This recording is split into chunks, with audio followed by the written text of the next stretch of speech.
Alfred park में अंग्रेजों ने चारों ओर से घेर लिया चंद्रशेखर आजाद को, और चंद्रशेखर आजाद ने बहुत सारे अंग्रेजों को मार दिया था। लेकिन चंद्रशेखर आजाद के पास आखिरी गोली बची थी, तो आखिरी गोली से खुद को मार लिए थे, क्योंकि उनका कहना था English has no bullet to shoot me. अंग्रेजों के पास ऐसा कोई बंदूक नहीं है जो चंद्रशेखर आजाद का सीना चीर सके। राम प्रसाद बिस्मिल का एक बहुत ही फेमस कोट है, बहुत ही फेमस वक्तव्य है। किसका? राम प्रसाद बिस्मिल का। सरफरोश की तमन्ना अब हमारे दिल में है, देखना है जोर कितना बाजुए कातिल में है। देखिए, शायरी वगैरह समझने में ना थोड़ा आपको उर्दू की टर्मिनोलॉजी को पकड़ना पड़ेगा। यदि उर्दू कमजोर है ना, टर्मिनोलॉजी उर्दू की कमजोर है, तो फिर शायरी अगर आपकी ऊपर से चली जाएगी। ऊपर से क्या बोला भैया, सुनने में ठीक लगा लेकिन समझ में नहीं आया।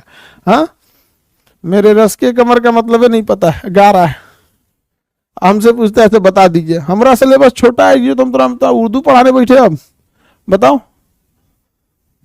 देखिए, राम प्रसाद बिस्मिल ने क्या बोला? सरफरोश की तमन्ना अब हमारे दिल में। फरोश का मतलब क्या होता है? खरीद फरोख, बिक्री। फरोख का मतलब होता है बिक्री। सरफरोश,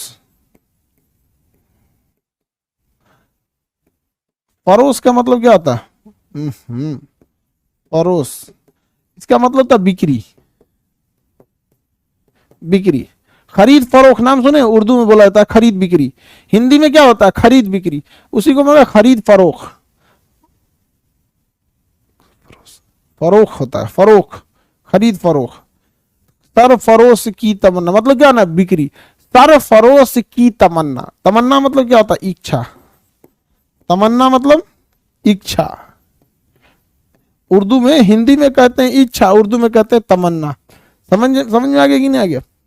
तो सरफरोश की तमन्ना, सर मतलब था खोपड़िया, फरोश मतलब था बेचना। सर काट कर बेचने की इच्छा अब हमारे दिल में है, अब हमारे दिल में है। उन्होंने क्या कहा? सरफरोश की तमन्ना अब हमारे दिल में, मतलब सर काट कर अब बेचने की तमन्ना अब हमारे दिल में है। देखना है जोर कितना, जोर मतलब ताकत, बाजू मतलब हाथ, कातिल मतलब काटने वाले का। देखना है जोर कितना बाजुए कातिल में है, कि हम तो अपना सर काट के बेचने को तैयार हैं। बाजुए कातिल यानी अंग्रेज तुम्हारे में औकात है कि नहीं, तुम काट सकते हो कि नहीं काट सकते हो। समझ में आ गया कि नहीं? हम तो काटने, गर्दन कटवाने के लिए तैयार है। हम अपने गर्दन आजमाते हैं, तुम अपना तलवार आजमाओ। समझ में आ गया कि नहीं आ गया? सरफरोश की तमन्ना अब हमारे दिल में है, देखना है जोर कितना बाजुए कातिल में है। भगत सिंह, किसने बोला था? राम प्रसाद बिस्मिल। राम प्रसाद बिस्मिल। ये सब के सब एकदम गरम दल वाले, एकदम भयानक, मार धार, अंग्रेजों को उड़ा डालना, एकदम खतरनाक। इन्होंने कहा ये सब के सब किससे प्रभावित थे? सचिन सान्याल से प्रभावित थे। सचिन सान्याल काफी सुलझे हुए व्यक्ति, और उनके अंदर गरम दल वाली बात बहुत ज्यादा थी। हालांकि सचिन सान्याल जो थे पढ़ाते थे, टीचर के तौर पे बच्चों को ऐसे पढ़ाते थे, लेकिन उसी बीच में वो बच्चों को देखते थे कौन खतरनाक है जो मार धार कर सकता है एकदम, वहां पे उसको कहते इधर इधर इधर तुमको ये करना है। धीरे धीरे धीरे अंग्रेजों के चमचे भी बहुत ज्यादा थे। भारत में आज देखिएगा ना, आपके घर में ऐसे ऐसे लोग मिलेंगे, इधर का बात उधर कर देंगे। आप देश तो बहुत बड़ी चीज हो जाती है। परिवार में लोग मिलते हैं, तनी सा बात कहिएगा तो इधर का बात उधर कर देगा। एक से एक होते हैं सब रिश्तेदार में, देखिएगा एगो कोनो को बात कह दीजिएगा तो पाट के रद्द कर देगा इनने से उनने बात। तो इन लोग को ये भी डर था कि अंग्रेजों को पता ना चल जाए, और इन्होंने क्या किया? 9 अगस्त 1925 को एक ट्रेन लूट लिया। वो ट्रेन लखनऊ जा रही थी सहारनपुर से।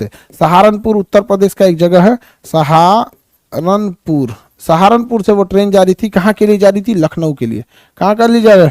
लखनऊ के लिए जा रही थी। बीच में एक जगह आता है काकोरी, बीच में जगह आता है काकोरी, कानपुर के पास है काकोरी। काकोरी के पास ट्रेन जो थी, वहां पर आगे ट्रेन के आगे पेड़ और काट के गिरा दिया गया, सिग्नल बदल दिया। सिग्नल को क्या किया? पहले उस समय सिग्नल नहीं था, आदमी ऐसे सिग्नल दिखाता था, ग्रीन है तो रेड है, ऐसे सिग्नल दिखा रहा है, जाओ जाओ जाओ, सिग्नल में बदल दिया। ट्रेन रुक गई, ट्रेन रुक के इस सब लोग उसमें घुस गए। चंद्रशेखर आजाद, अशफाकुल्ला खान, राम प्रसाद बिस्मिल, राजेंद्र लाहिड़ी, राम प्रसाद बिस्मिल, रोशन लाल, सब ट्रेन में घुस के मार, ट्रेन में जितना लोगों, माय गॉड, अंग्रेज सबका सिपाही मार धाए धाए उड़ा दिया, सब अंग्रेज सबका सिपाही उड़ गया। ट्रेन की सिक्योरिटी में अब कोई था ही नहीं। ट्रेन की सिक्योरिटी में जब कोई नहीं था, ट्रेन में से खजाना लूट लिया गया, जो पैसे थे उस खजाने को लूट लिया गया ताकि उस खजाने से हथियार खरीदा जा सके। और इसी खजाने को लूटने की घटना को काकोरी षड्यंत्र कहा गया। काकोरी षड्यंत्र, काकोरी कॉन्स्पिरेसी। अंग्रेजों ने कहा कि यह कॉन्स्पिरेसी है, काकोरी षड्यंत्र। लेकिन अब भारत सरकार ने इसे चेंज कर दिया। उत्तर प्रदेश सरकार ने कहा कि यह षड्यंत्र नहीं, यह तो एक्शन था, इसका नाम रहेगा Kakori action plan. Kakori action, पहले था कॉन्स्पिरेसी, अब ये एक्शन। बहुत अच्छी बात है, एक्शन ही था। काकोरी पुण्य का काम था, पुण्य का काम किया था, तो इस घटना को काकोरी षड्यंत्र कहा गया था, जिसका अभी नाम सरकार ने ऐतिहासिक घटनाओं में चेंज करके इसका नाम रख दिया काकोरी एक्शन। एक्शन था ये भारत के लिए। काकोरी षड्यंत्र में एक आदमी नहीं पकड़े गए। कौन? चंद्रशेखर आजाद। चंद्रशेखर आजाद नहीं पकड़े गए, बाकी 4 लोग पकड़े गए थे। चंद्रशेखर आजाद नहीं पकड़े गए। हालांकि चंद्रशेखर आजाद यहां से भागने में सफल हो गए, लेकिन चंद्रशेखर आजाद, इलाहाबाद में एक पार्क है जिसका नाम है अल्फ्रेड पार्क। इलाहाबाद में एक पार्क है अल्फ्रेड पार्क। अल्फ्रेड पार्क में अंग्रेजों ने चारों ओर से घेर लिया चंद्रशेखर आजाद को, और चंद्रशेखर आजाद ने बहुत सारे अंग्रेजों को मार दिया था। लेकिन चंद्रशेखर आजाद के पास आखिरी गोली बची थी, तो आखिरी गोली से खुद को मार लिए थे, क्योंकि उनका कहना था English has no bullet to shoot me. अंग्रेजों के पास ऐसा कोई बंदूक नहीं है जो चंद्रशेखर आजाद का सीना चीर सके। और हकीकत थी, अंग्रेजों की एक गोली नहीं लगी थी चंद्रशेखर आजाद को, और चंद्रशेखर आजाद ने खुद से गोली मार ली थी वहां पे, क्योंकि एक ही बंदूक थी। वो अंग्रेज क्या करते थे समझिए, किसी भारतीयों को पकड़ते थे, क्रांतिकारी को, इतनी बुरी सजा देते थे, हाथ पर बांध के पूरा शहर में घुमाते थे ताकि बाकियों का दिल दहल जाए। तो चंद्रशेखर आजाद ने खुद ही को मार लिया, और कहा भी था English has no bullet to shoot me. अंग्रेजों के पास ऐसी कोई गोली नहीं जो मेरा सीना चीर सके। हालांकि बाकी लोग जो पकड़े गए थे, अशफाकुल्ला खान, इन लोगों को फांसी दे दिया गया था। फांसी पर चढ़ने वाले पहले मुस्लिम क्रांतिकारी अशफाकुल्ला खान थे।